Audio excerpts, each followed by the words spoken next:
really cool way to play a cool song on the piano. So first you're gonna have your fingers like this. So you got middle C just here. Then you're gonna go to the next C and you want your index finger on there. So you're gonna have your fingers like this and then you're gonna go with your middle finger.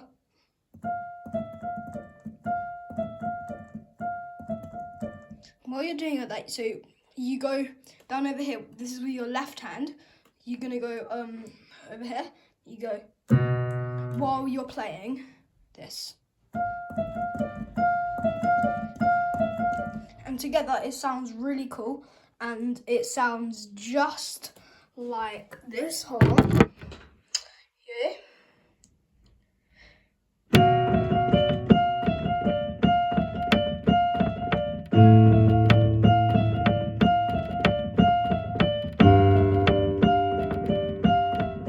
And you just carry on going, and it's really cool.